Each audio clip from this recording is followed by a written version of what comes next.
We have, the format is 30 minutes of questions that Maurianne will be providing for you, asking you. And then after 30 minutes, we will transition to 15 minutes for questions from the audience.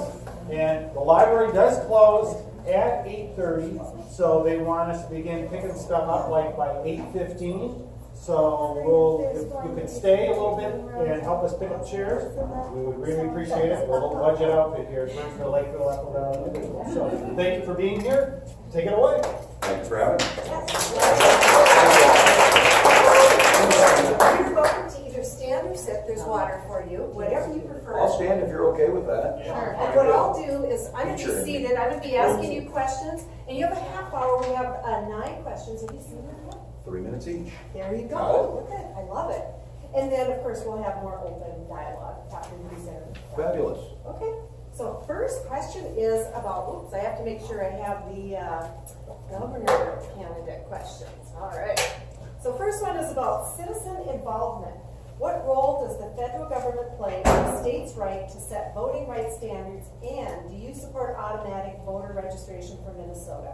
Yes. Okay. Well, first of all, thank you all for being here. Those of you who don't know me, I'm Tim Walz. I'm a school teacher from Mankato West, down the road, football coach there. I'm a retired National Guardsman, and I've had the privilege of serving the people of the 1st District in the United States Congress for the past 6 terms. Federal government's right is established in the Constitution by the 15th Amendment, I think 1870. Unfortunately, many of our brethren states chose to ignore that for a long time, so we've worked really hard federally to finally pass the Voting Rights Act of 1965 that established the federal government's role in ensuring fair elections. Just in human nature, states have tried to get around it. I think, and this is what I would say as governor of Minnesota, as someone, as a citizen of a high school teacher teaching these classes, the most fundamental right and the most important right in citizenship is making sure people have the right to vote. We should be continuously work to make it easier. Voting fraud is one of the rarest crimes in all of the country. We should be voting on Saturdays or a national holiday. We should be having automatic voter registration in the state of Minnesota. We can pursue that, and it makes absolutely no sense to me that we're not working to reestablish voting rights for felons who've done their time and rehabilitated and come back. Because again, how do you ask someone to buy back into a society and to reintegrate?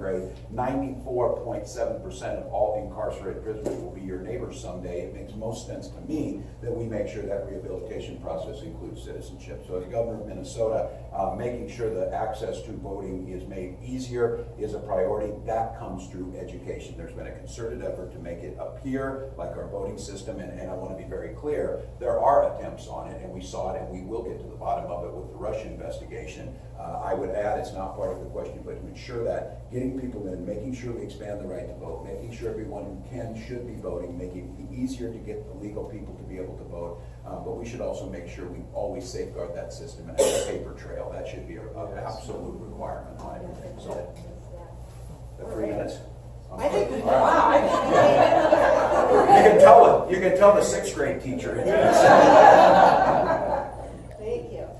This next one is about Minnesota economics. The Twin Cities have a high proportion of multinational corporations. How will you support the business economy in Minnesota's agriculture and out-of-state businesses at the same time, promote jobs for all income levels and ethnic backgrounds of urban Minnesotans? All right.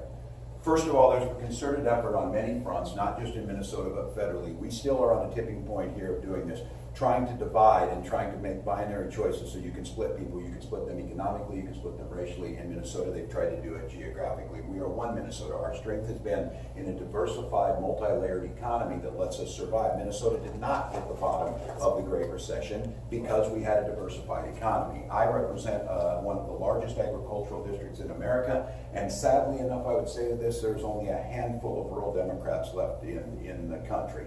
And I think it's going to be important in this governor's race to make sure that voices, we are one Minnesota. When we build transit projects in, and this is an important piece of that economic piece, making sure that we have a transportation system and the ability to move that workforce for those Fortune 500 companies. That is not taking away from why we're not getting highways in southern Minnesota. The reason we're not getting highways in southern Minnesota is because a Republican legislature is unwilling to invest and have an honest conversation with people about the revenue needed to make sure we build that. And I think one of the things we can do is understanding that the workforce needs that we're going to have in this state, there are going to be shortages of workforce. Most of the work that we're going to be able to, we need to be smart on workforce development, economic development, is going to come from our communities of color. So we need to make sure that those programs are tailored to and specific to those communities to make sure we're able to give people the opportunity to enter into that workforce. But it's going to start with, like so many things, the granular details on things we will need to get to. But what's stopping us in our politics is this,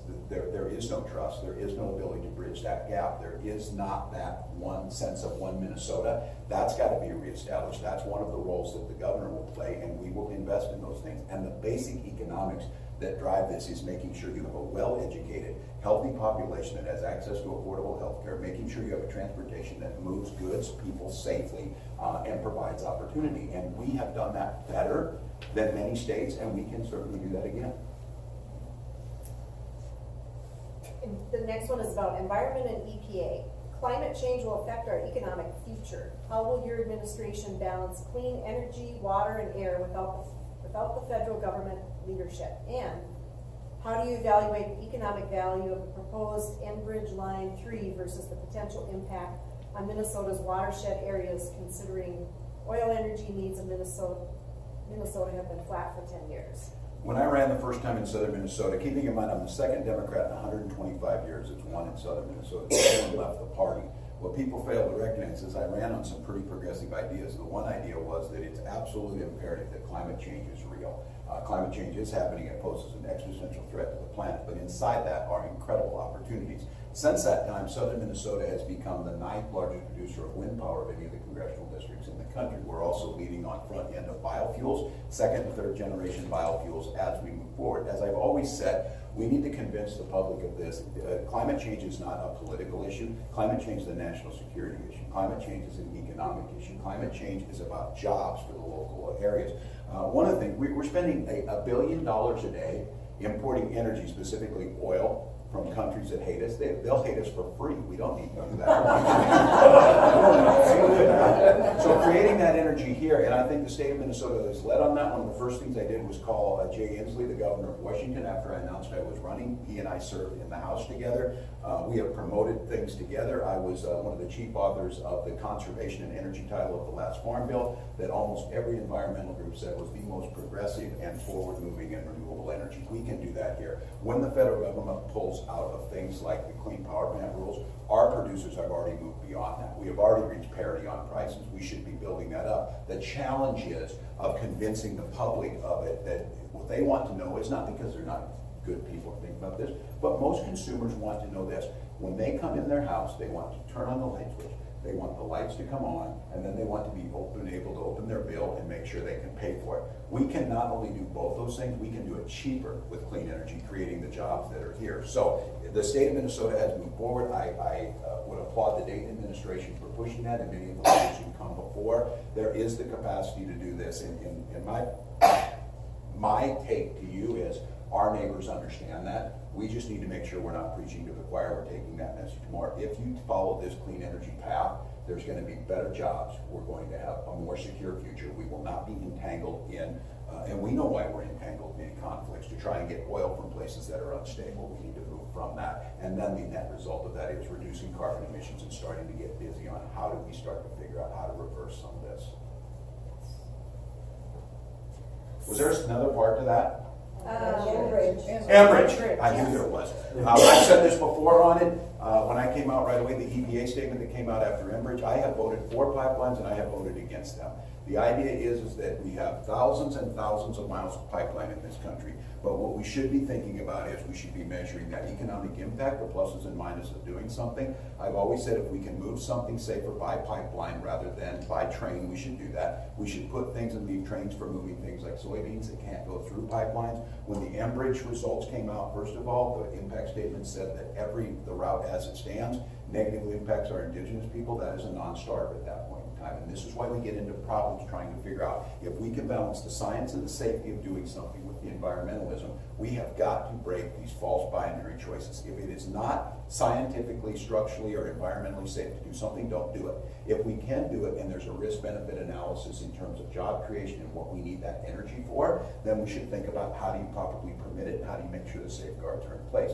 As it stands right now, that study is not done yet. We are working, and I see it's the role of the governor of Minnesota, and I would argue the governor as someone who's going to co-govern with a ticket, something very unusual. I already have a lieutenant governor running with me, someone who has deep feelings on this and can work together to bring the differing groups forward. So at this point in time, unless we can find a route in science on it, we'll continue to come back to the drawing board. And I think the role of the governor again is to be the person who brings folks together in the best interest of the long-term interest of this state, in the protection of our natural resources and the protection of our economic viability. And so we're in that process in Enbridge. And I will tell you this, that on these tough issues, whether it's mining, whether it's the hospital in Albert Lee and the Mayo Clinic, which is a pretty big deal in my district, whether it's buffer strips and farmers, you should expect anyone running for governor, this is a job application, to fully step in the middle of those things and start talking about them, not trying to figure out a way around them. That's why I will meet with Enbridge folks. I have a responsibility with the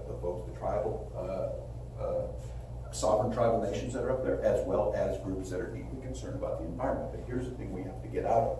It is possible to have several different positions. It is possible to be a farmer who is environmentally sound and concerned. It is possible to be an environmentalist who understands job creation is critical for what families need, and we have to break that paradigm, and I think it comes from the governor.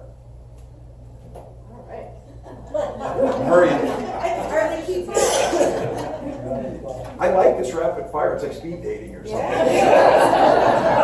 right, next one, state budget. Recent years have seen a legislature that delays functioning until the last minute. What can be done to reverse this troubling trend? What will be your economic priorities for outstate and metro areas of our state government, and why? All right, let me take the first part. Okay.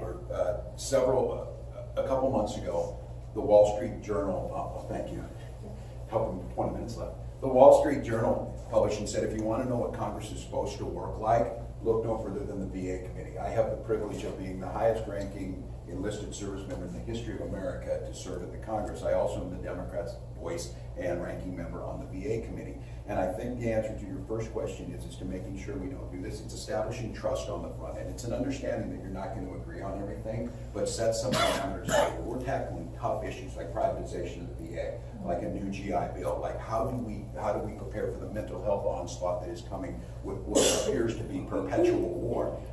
One of the things I always say in that community, if you really want to care for veterans, by the way, don't create any more. That's a really effective So it starts with trust. It starts with understanding my role of governor is to set the expectations of where they will be, understanding that I am a co-equal branch with the legislature, and then the transparency of coming forward. This is the breakdown of what is called regular order, of having the discussions, having the debates. And they wrote a story that led to that Wall Street Journal article. Leo Shane is the leading writer in Military Times and on military issues. And he had a blog or a tweet that went out to tell everybody to turn on C-SPAN. They said, you're seeing something almost unheard of anymore. A real-time, unscripted debate on an important topic is happening on the House floor. Phil Rowe, the chairman from Tennessee of the VA, and myself got into this debate, and it happened where we were both acknowledging, you're right, Mr. Chairman, I would give on that. And he said, well, Mr. Walz brings up a valid point. I'm willing to go back and do this. And that bill that was being pushed by radical privatization, whatever, failed that day, and everybody said, well, there it is, it's blown up, and we'll come back. 3 days later, we brought it back, and it passed unanimously by making the concessions that need to be there. That's what I do. State budget priorities, they're the same across the state in many areas. Education and education equity. This is a problem, though, that we're going to have to tackle. You've got Cleveland, and I'm voting tomorrow on a referendum, an operating levy in Mankato to do my early voting tomorrow. Mankato will pass it. We always pass those. The smaller rural communities, because of the ag land that makes up the bulk of their tax base, makes it very difficult. We cannot have schools that have failed at 12 levy referendums with leaking roofs when they drive by schools, and there's a beautiful one right down the way that has facilities that are world class that all of our students should expect to get. So I think the priorities are equity in that education funding, breaking down this outstate versus the Twin Cities, greater Minnesota versus the Twin Cities, and then putting those priorities. One of the things is, we are going to have to invest in greater Minnesota in broadband. It's ridiculous that students from Wilmer have to drive into the Perkins to do their homework. And we have to recognize this is that transit projects are important if they can be worked on the local level to move higher volumes of people. We're going to spend more money here. And let's be very clear, as an outstate legislator, one of the few in America, Democrats that are out there, I fully recognize that more tax dollars flow from this area to outstate than the other way around. But you may flow your tax dollars. We have a bridge down in Rock County, cost $3.1 million, served about 16 families.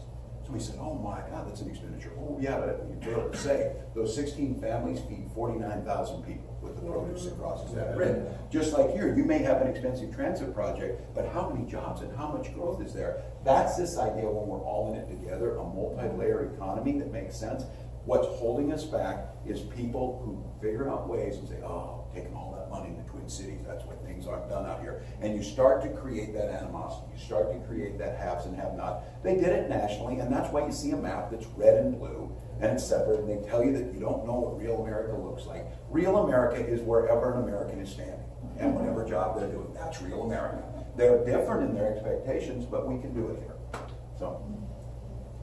A little longer there. I'm watching. You're on it. State healthcare in the face of ACA turmoil. A healthy population is a vital part of a successful economy. In the face of the attacks on the ACA by Republicans, what policies or programs will you act upon to bring healthcare to all Minnesotans? Yes, not just ACA chaos, ACA sabotage. Healthcare is a fundamental basic human right. I've been saying that when I first ran. I ran for Congress in the 1st District where I told I wasn't going to win if I took these radical positions, one of which was, if you elect me to Congress, I will do everything possible to pass a health care bill that expands health care to more Americans, preferably universal coverage for all Americans. I'm proud I voted for the ACA. I'm proud I voted for it 71 times. I would have voted numerous other times to make improvements on it that we knew needed to be done. Imagine if we'd have passed Medicare and not fixed it the 1,011 times or whatever that we voted to make tweaks to it and update it or whatever, it would have failed too. So what's going to happen is, and I do believe this, we saw it today, we had a fix. The president yesterday said, I really like this fix. Senator Murray and Alexander got it done this morning. The president tweeted that he didn't like it. Paul Ryan tweeted he didn't like it, and that's what Avenue. Here's the deal. That is not politics, that is personal. Millions of people's lives are at stake on this. The state of Minnesota has always innovated. It would be preferable if the federal government did this and did what needed to be done, but I think we're going to have to take the lead on this. As governor of Minnesota, it's going to be my responsibility to make sure we expand affordable, accessible health care in all parts of the state, making sure we keep providers in areas, because rural health care, this situation in Albert Lea, is only the tip of the iceberg of what's going to happen with access on that. I think one policy proposal that makes great sense to me is, I think the economics work on this is allow people to be able to buy into Minnesota Care, continuing to make that program work. But again, the basic economics of this are very clear. That my Republican colleagues acted astounded that the ACA was predicated on having everybody buy insurance, even healthy people, and they were subsidizing the people who were sick. Yes, that's how insurance works. And so, there was no one about that. But again, I'm open to the idea, and I think all of us understand, it is not just a moral imperative to make sure that we have people who have health care, it's an economic imperative to make sure that we have a qualified workforce. And if you really are concerned about the national debt and healthcare spending, then you know it's much smarter to try and do everything we can to prevent diabetes and heart disease than treat it afterwards. And it makes much more sense if we would try and put research dollars into solving Alzheimer's national debt. It's $1 trillion a year. $1 trillion a year in lost productivity and costs associated with that. State of Minnesota is well positioned. As governor of Minnesota, we will establish ourselves even more so as the Silicon Valley of health and medical research. The University of Minnesota, Mayo Clinic, and the other folks. Hormel Institute, if you don't know about the Hormel Institute, go Google it tonight and find out about that. The cure for cancer will run through Austin, Minnesota, which, by the way, Austin, Minnesota's city motto is, grow science, grow Austin. Yay. That's what we said. Yay.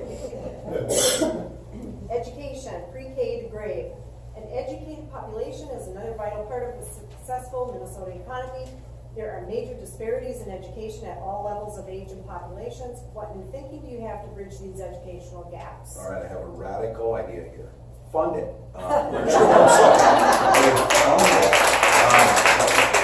Full disclosure, I'm a public school teacher. I've had the opportunity of being on the receiving end of an incredible education, both in public elementary, secondary, and post-secondary schools. That gave me the tools necessary as an opportunity to try and choose the life I wanted to choose. This idea that we have, that gap that you talked about, it's an opportunity gap. But until we make clear about this, this is not an opportunity gap for children of color alone. It is an opportunity gap of all Minnesotans. Unless all Minnesotans see, and we are good in so many things, but when our gap, our opportunity gap is greatest between our children of color and white students, greater than any other state in the union, something has to change. And I said, as governor, one of the things is the decisions we make in government, the people most affected by those decisions must be at the table when they're crafted. So for the first time in Minnesota's history, there is going to be a woman of color on the ticket to be Lieutenant Governor of Minnesota. Those are the types of decisions. And she is there as an expert in education, as a supporter of and the executive director of Children's Defense Fund, with Peggy Flanagan there. That is showing, and I said the commitment to this, we may not have all the answers, but the commitment of Minnesotans to get this right is there. So fund these, be open to making sure that the people who need to be there, and to be very clear, that opportunity gap will continue to be there unless we provide all of the wraparound services necessary to make sure, and I know this as a teacher, if a child comes to my class, it's hard enough to listen in the morning to a geography class or whatever. You come with an empty stomach, or you come because you don't have a bed, or you come because of the disruptions that happen with a parent not being able to get you to the doctor if you need to be, don't think for a minute. I was in a debate once for Congress where someone said, well, Congressman, we spend more in this country on education than Australia does, and they have better results. I said, okay, I'll trade you our spending on education for theirs if you give me their full parental leave, their full health care access for everyone, universal access, and then come back to me, because I can spend less on education if I have those services. And in the state of Minnesota, we need to be smart, but I'm telling you, with our neighbors, we need to sell it. If there's teachers in the room, this is Maslow's hierarchy. We keep going to self-actualization. What we need to do is show people this just makes good sense. Heck, I always said this as a teacher. I wanted to get the best out of each of my students because I cared about them. I also believe, like Thomas Jefferson, that if we did not have an educated population, it's impossible to run a democracy. But part of me was a little bit selfish. I wanted them to get really good jobs so that they could go out, pay their taxes, and I can retire and collect Social Security. It made sense to work that way. We can do that here. We can do it in Minnesota, and we're better positioned than almost any other state. I'm seeing that. 10 minutes. How many are left? 3. All right, that's good. Doing good. Doing good. Judiciary law. Citizens United has turned the flow of corporate money into a bonanza for both political sides. What are the best ways to change how this ruling affects Minnesota election processes? And then there's a second part to go for that. I'll go this one first. 2 things when people ask me. They asked me my first term in Congress, they said, what'd you learn? Think about this. This is 2008. They asked me, they said, what have you learned being in Congress? I said, well, I've learned to not say it can't get worse. I was really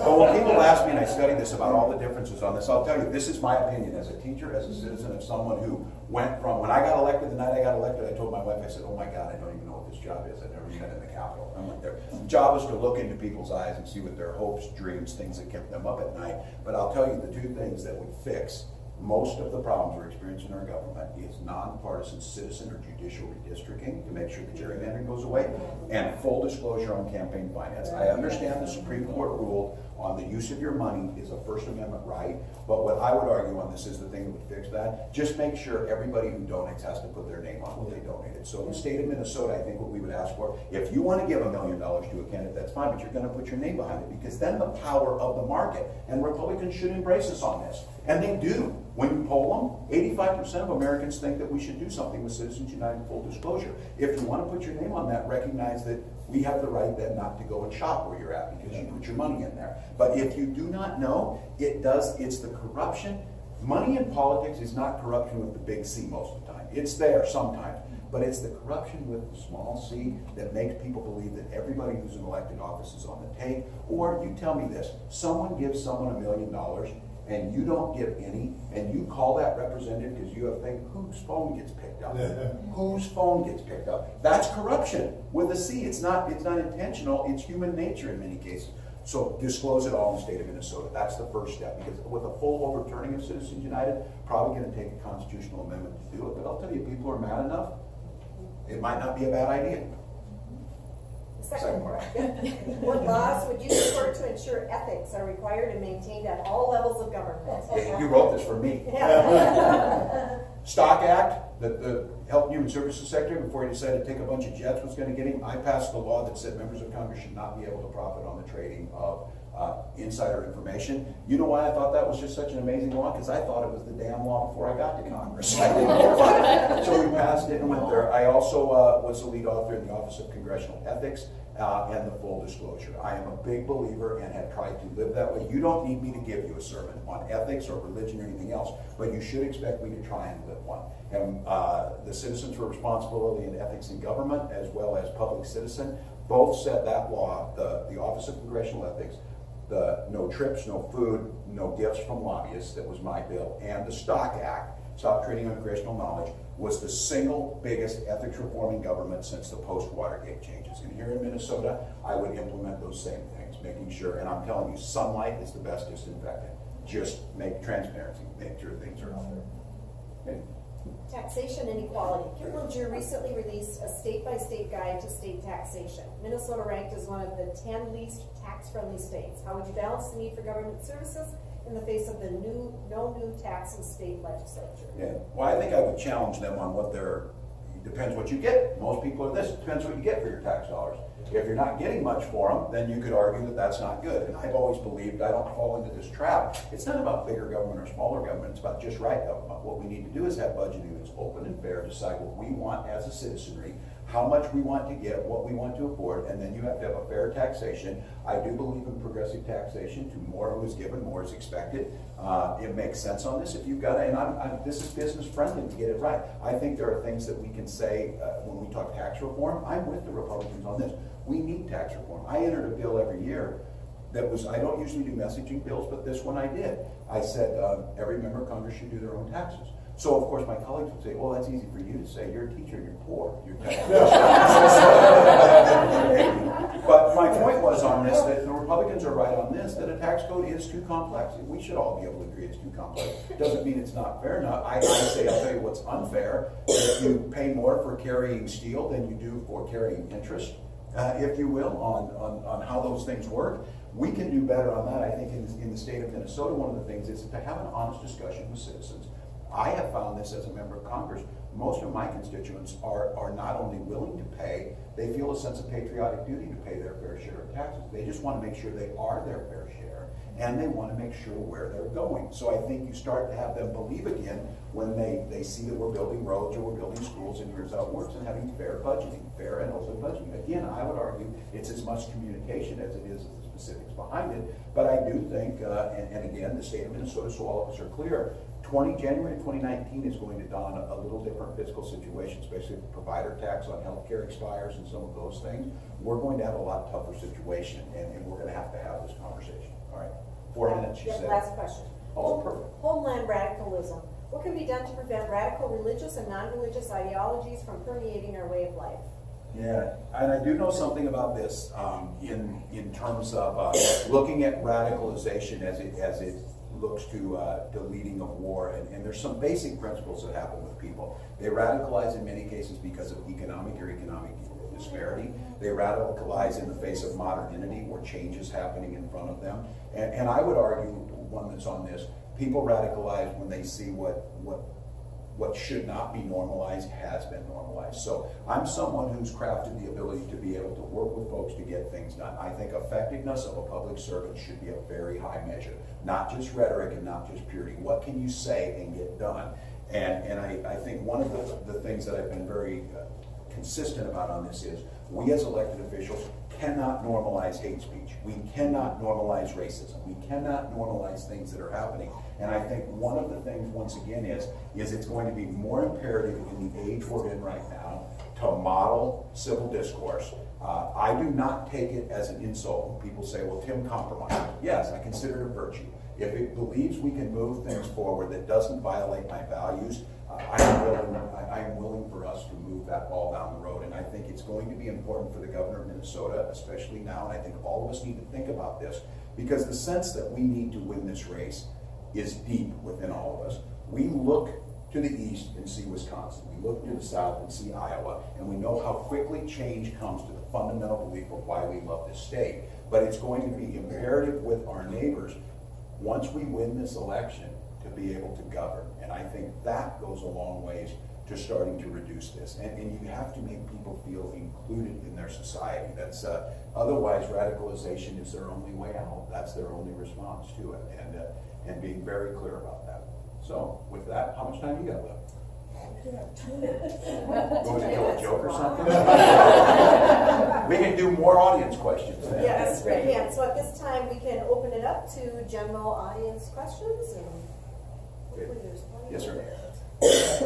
First of all, thank you for all the good things you've done in Congress. Thank you. And thank you for your service in the National Guard and in the classroom. Oh, thank you. I haven't been to Congress, but I did enlist in my native state's National Guard, and I did spend several years as a classroom instructor. So. Oh, amen.